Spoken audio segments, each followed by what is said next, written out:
Magandang araw sa inyo mga chong. Ngayon po ay ka-112 days pa lang ng pagbubuntis nitong alaga naming inahin, pero nakitaan na namin siya ng senyales na nag-uumpisa na po siyang mag-labor. Isa sa mga palatandaan na talagang masasabi kong siguradong sigurado mga chong na manganganak na yung alaga nating inahin ay kapag ka may gatas na po yung nipples niya kapag ka pinisil po natin. Kapag ka nakita nyo na po yung ganong palatandaan sa alaga nyong inahin ay ihandaan nyo na po yung mga gagamitin sa pagpapaanak dahil oras na lang po yung bibilangin at manganganak na po yan. So ito na nga mga chong at nagsimula na nga pong manganak itong alaga naming inahin. Kapag ka nanganganak po yung alaga nating inahin mga chong, kailangan lang po natin maghanda ng pamputol ng pusod tsaka yung panali.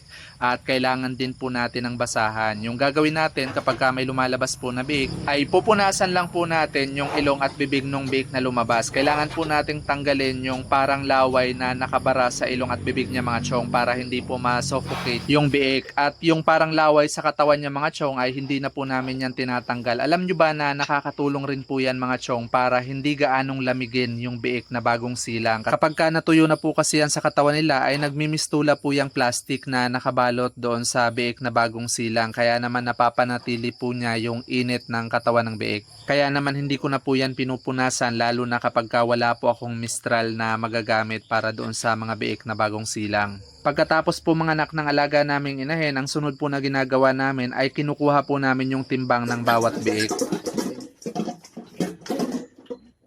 1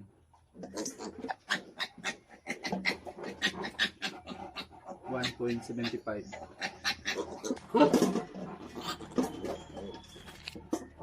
1.40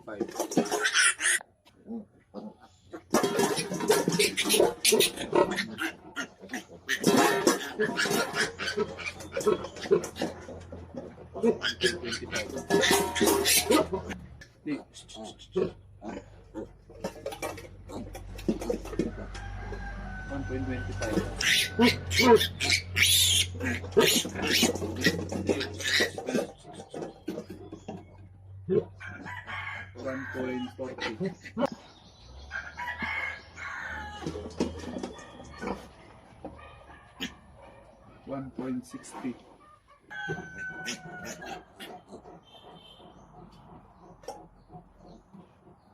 1.50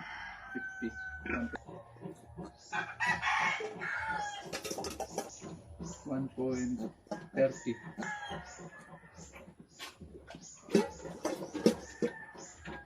1.75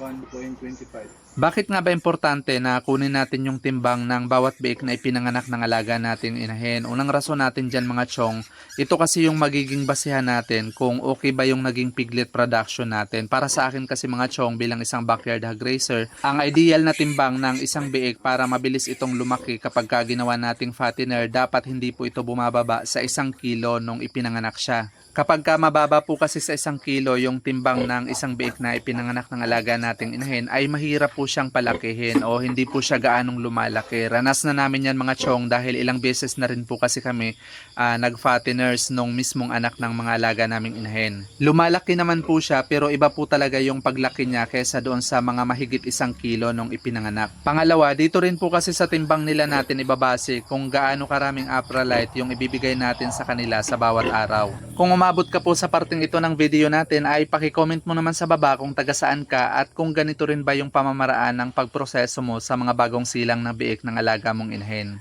That's all for today's video mga chong. Thank you for watching and happy farming!